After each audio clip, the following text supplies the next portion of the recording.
what kind of machine it is and all that. I'm like, I don't know, it goes around me. Great. It's really hard to describe without a picture or video, so. I don't know if you guys are wanting to stay out of it or not. Yeah. Okay. But no, just let them know that TrueBeam is just one of the newer technologies. It's variant TrueBeam, which is just it's the cat's meow.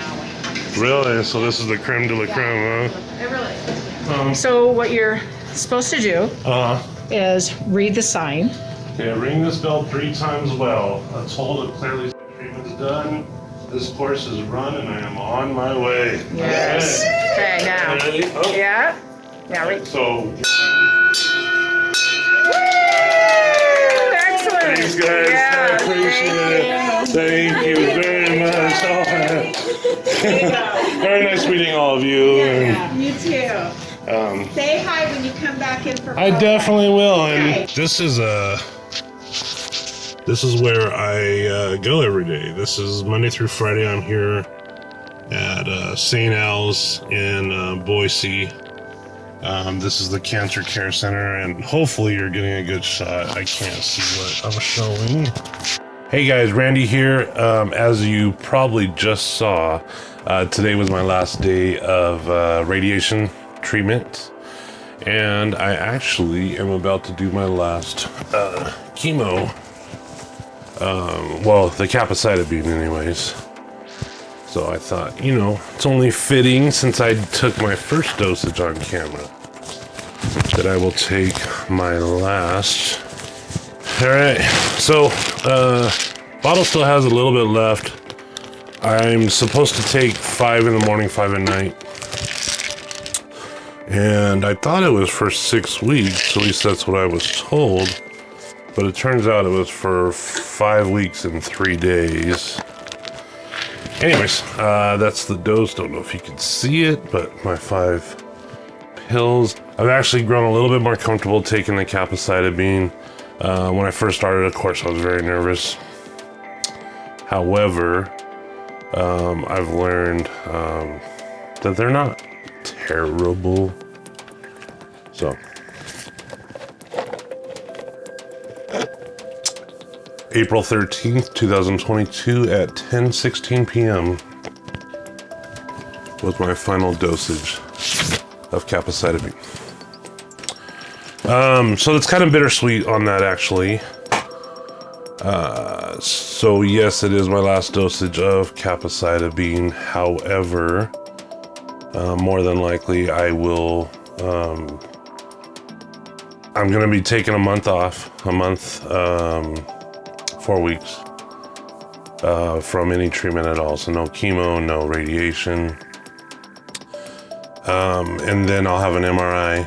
And then I was told today, it wasn't my normal doctor though, my normal oncologist. This was, actually I met her today. She's a PA for the oncology.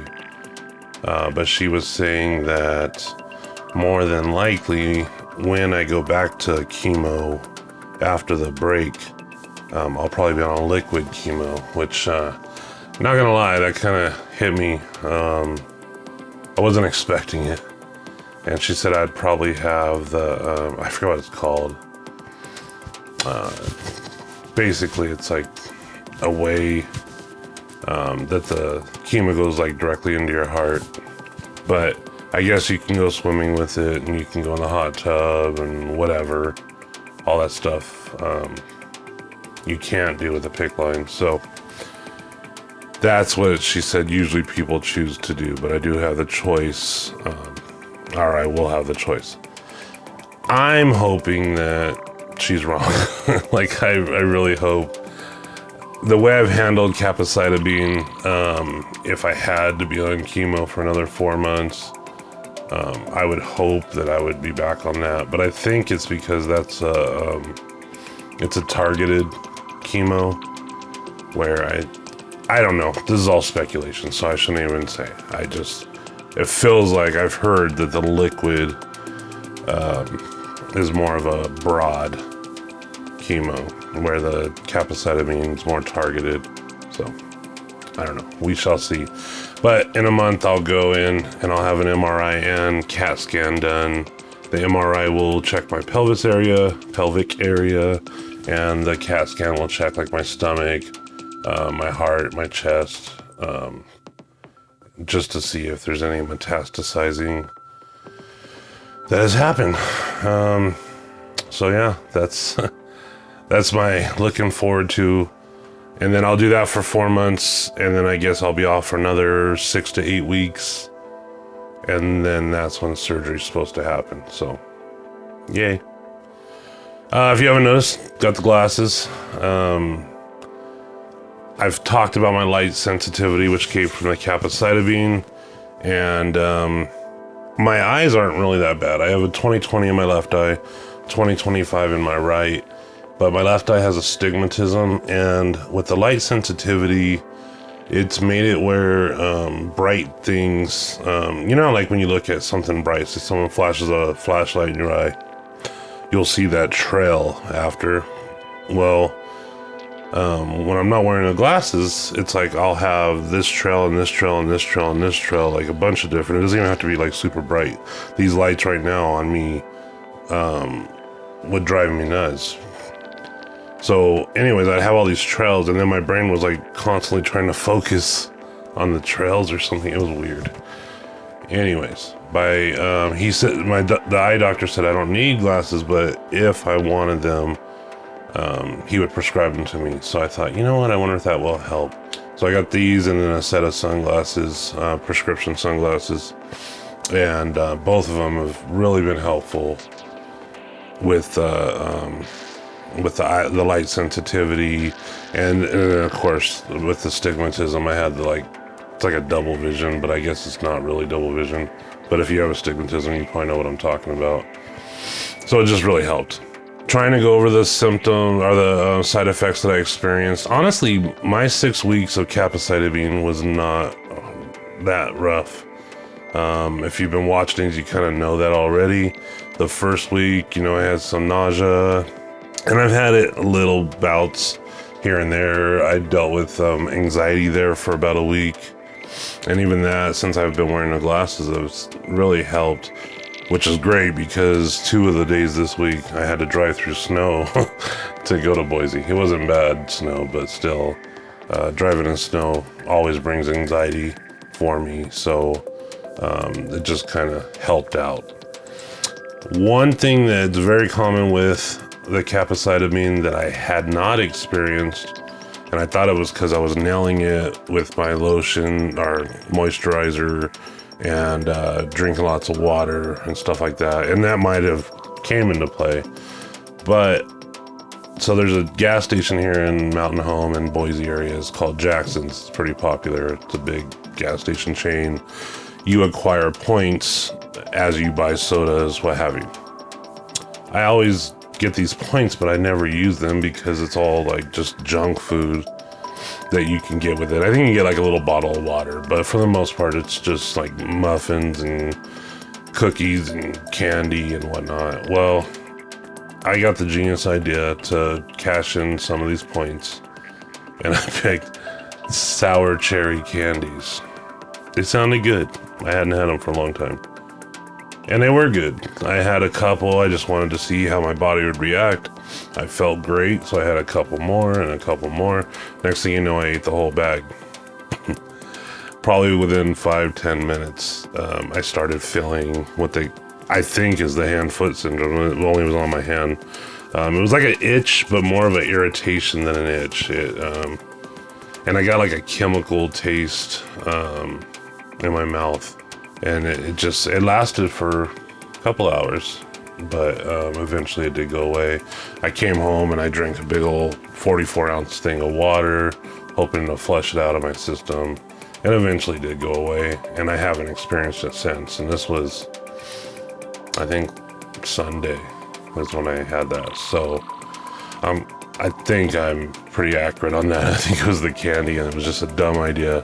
So if you're taking capecitabine, stay away from sour cherry candies, probably all candies. I'll be honest, I haven't really had much candies or anything like that at all.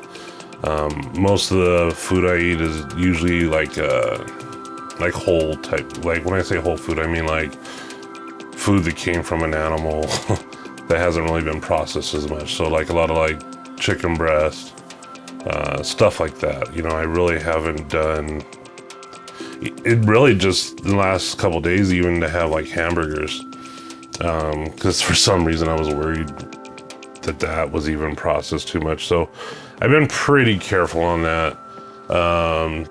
I've done like turkey sandwiches and stuff like that. So I'm only saying this is probably boring to a lot of people, but if you're taking the pills, that might help you as well. So anyways, just thought I would share what seems to work for me. And like I said, I drink a lot of liquids. I drink liquids constantly. I drink a lot of water, but I also drink a lot of sodas and, well, diet sodas.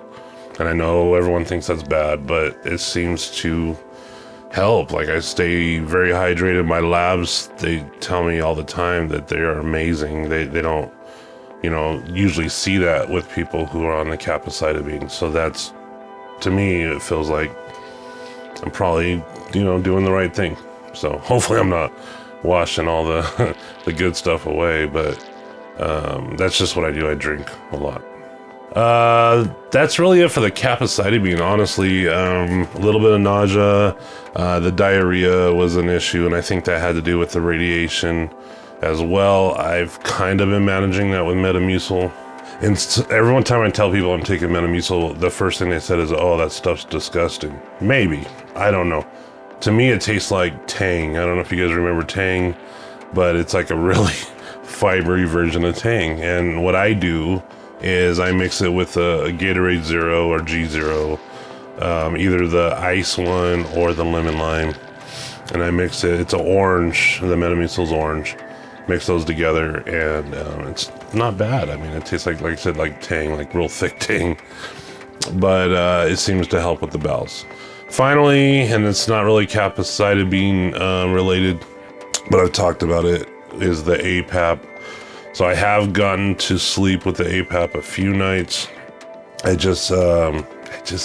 I wake up exhausted, like it just kicks my butt. And I check my oxygen levels throughout the night, and they are good, but it's like I'm fighting it in my sleep or something. I don't know. I feel like when I wake up, I feel like I was sleeping all right, but I'm just tired, and which is weird because I stop breathing so much at night normally, and I wake up feeling like $1,000,000 normally. Like most people, when they have sleep apnea, from what I understand, they feel like crap. I don't. I feel like $1,000,000 every single day. And now when I sleep with the APAP, now I feel like crap. So, I don't know. I'll follow up. I've had a couple of people ask me, you know, to talk to the APAP company, the CPAP company, and I have, and I'll talk to my general practitioner as well. However, from what I keep hearing is I'm just not used to it yet. Got to keep trying, so I will. But it's just a little disheartening when you finally do get to sleep with this thing, and then you wake up wishing you had enough, you know. So I also haven't drank. Also haven't drank any alcohol since I started with the capecitabine. I don't know if that helps. I've been told you can have a small amount of alcohol, but I just felt like I was pushing. You know, it just felt like it wouldn't necessarily help with any side effects. If anything, it might make it worse. So, I mean, and then also, I was also worried that it would taste great and make me feel good for a second, and then I would drink a lot more of it, and then I would wake up really miserable, and I didn't want that to happen. So, other capecitabine people, you know, the food, like I said, I try to stay more to like natural whole type foods. And I'm not saying I'm buying all organic and stuff. I'm just saying stuff that came from an actual animal, or the way God intended originally. And then I stayed away from alcohol and like candies and stuff. I did do like a dairy-free ice cream, and I've even with taking the lactate and used ice cream, and for the most part I didn't seem to have any issues. Even though I have the lactose intolerance, for the most part it was okay. There was like once or twice that in fact one time I had taken like a few bites of it and I already knew that I shouldn't finish. So I just threw away. It was like a half slush, half ice cream from Sonic. But for the most part, I've stayed away from the sweets though, and it seemed to help. So hopefully that helps you out if you're taking it, and best of luck. I'm really hoping that if I have to go back on chemo, that my PA was wrong, and that's what they'll put me back on. But I guess we'll see. So anyways, thank you guys for watching. I'll still keep posted. I probably won't post anything probably till around when I get the MRI, so it might be, I don't know, who knows. Maybe I'll post something in a couple weeks just as an update. But if you don't hear from me for at least a month, you know, that's why. It's because I'm not really taking anything right now. So anyways, thanks guys. Love you. Thanks for watching the videos. I appreciate all the support. You guys have just been amazing. So thank you.